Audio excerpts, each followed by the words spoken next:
महापुराण की जय। कृष्ण कन्हैया लाल की जय। राधा रानी की जय। भगवान श्री कृष्ण के सभी भक्तों को राधे राधे। जय श्री कृष्ण। आज मैं आपको सुनाऊंगी भागवत महापुराण में चतुर्थ स्कंद में 30वां अध्याय, प्रचेताओं को श्री विष्णु भगवान का वरदान देना।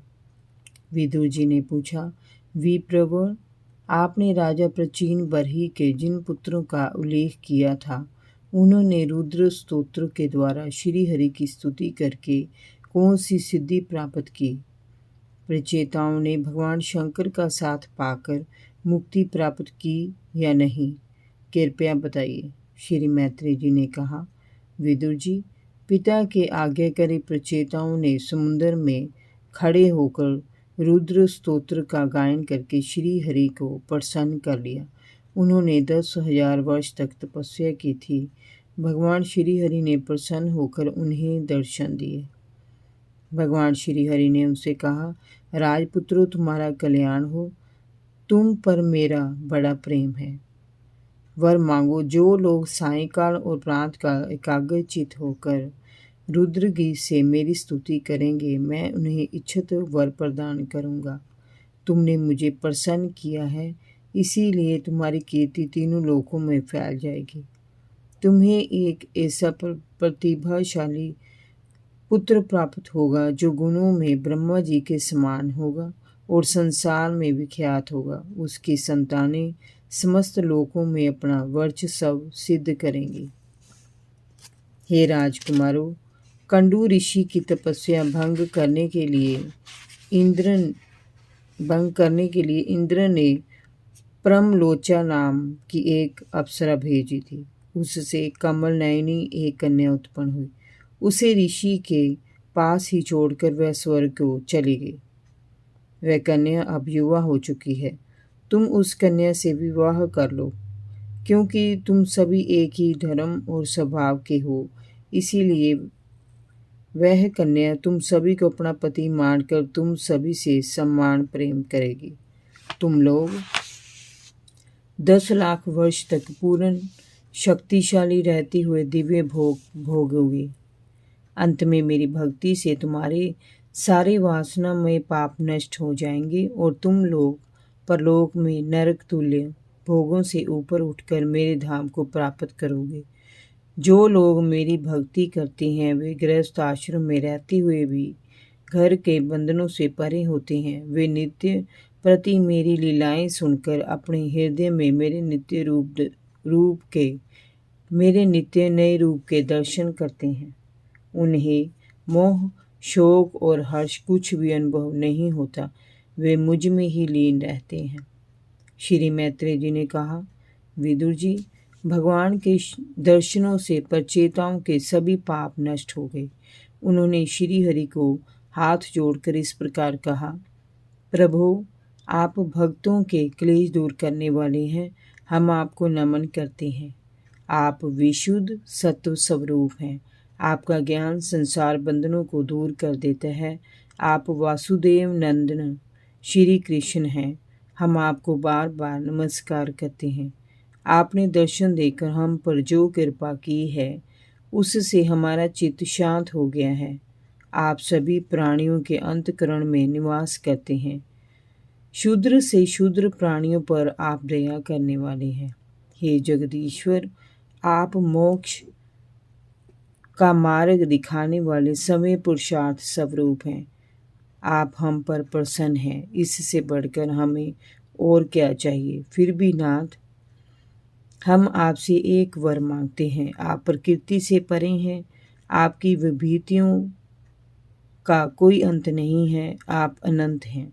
हम आपसे यही मांगते हैं कि जब तक आपकी माया से मोहित होकर हम अपने कर्मानुसार इस संसार में भ्रमण कर रहे हैं, तब तक हमें आपके प्रेमी भक्तों का सत्संग प्राप्त होता रहे। हे प्रभु, आपके भक्तों का क्षण भर का साथ भी स्वर्ग के सुखों और मोक्ष से बढ़कर है।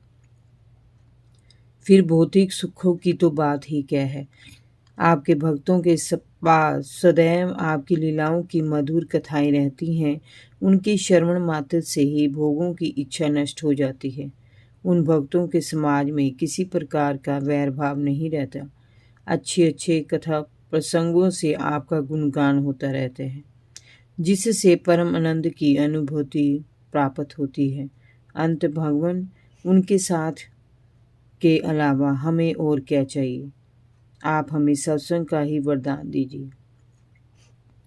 भगवान, आपके अंतरंग सखा भगवान शंकर के क्षण मात्र के समागम से आज हमें आपके दर्शनों का सौभाग्य प्राप्त हुआ है।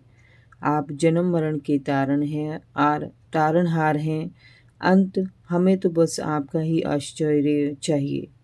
आपके श्री चरणों में हमारी प्रीति सदैव बनी रहे। हमें ऐसा वरदान दीजिए। हे प्रभु, आपकी महिमा का कोई पार नहीं है। समय मनु, ब्रह्मा जी, भगवान शंकर तथा तप और ज्ञान से शुद्ध चित्त हुए योगी जन भी आपकी महिमा का पार ना पाकर आपकी निरंतर स्तुति करते रहते हैं। अंत हम भी अपनी बुद्धि के अनुसार निरंतर आपका यशोगान करते रहें। हमें ऐसा वरदान दीजिए। हे वासुदेव, आप सर्वत्र समान शुद्ध स्वरूप परम पुरुष हैं। आप सत्य और परम आनंद की साक्षात मूर्ति हैं। आप दीन बंधु हैं और अपने भक्तों के स्वामी हैं। आपके बिना जीव की कहीं गति नहीं है। हम आपके श्री चरण कमलों में बार बार नमन करते हैं। प्रभु, हम पर सदा कृपा बनाए रखिए। यही हमारी आपसे प्रार्थना है। हमें इसके सिवाय कुछ और नहीं चाहिए। श्री मैत्री जी ने कहा, विदु जी, प्रचेताओं के द्वारा इस प्रकार स्तुति करने से शरणागत वत्सल श्री भगवान ने प्रसन्न होकर तथा अस्तु कहा और अंतर्ध्यान हो गए। उसके उपरांत प्रचेताओं ने समुद्र के जल से बाहर आकर देखा कि सारी पृथ्वी को ऊंचे ऊंचे वृक्षों ने ढक दिया है, मानो स्वर्ग जाने का मार्ग ही रोक दिया हो।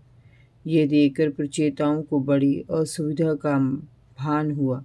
तब उन्होंने पृथ्वी को वृक्ष, लता और वनों से मुक्त करने के लिए अपने मुख से प्रचंड वायु और अग्नि को छोड़ा, जैसे महाकाल रुद्र प्रलय काल में छोड़ते हैं। जब ब्रह्मा जी ने देखा कि वे सारे वृक्षों को इस प्रकार नष्ट कर डालेंगे, तो वे वहां आए और प्रचेताओं को समझा बुझाकर उन्होंने शांत किया। ब्रह्मा जी के कहने पर वे सभी कंडू ऋषि के पास गए और वहां उन्होंने मरीषा नाम की उनकी पुत्री से विवाह किया। इसी कन्या के गर्भ से ब्रह्मा जी के पुत्र दक्ष प्रजापति ने भगवान शंकर की अवज्ञा के कारण शरीर छोड़कर पुण्य जन्म लिया था। ये कर्म करने में अत्यंत कुशल थे, इसीलिए ब्रह्मा जी ने इनका नाम भी दक्ष रख दिया और समस्त प्रजापतियों का प्रमुख बनाकर इनसे सृष्टि का विकास करने के लिए कहा। उसका दक्ष प्रजापति ने पालन किया और दूसरे प्रजापतियों के साथ मिलकर कार्य को संपन्न किया। जय जय श्री राधे। भागवत महापुराण की जय। कृष्ण कन्हैया लाल की जय। राधा रानी की जय। भगवान श्री कृष्ण के सभी भक्तों को राधे राधे। जय श्री कृष्ण।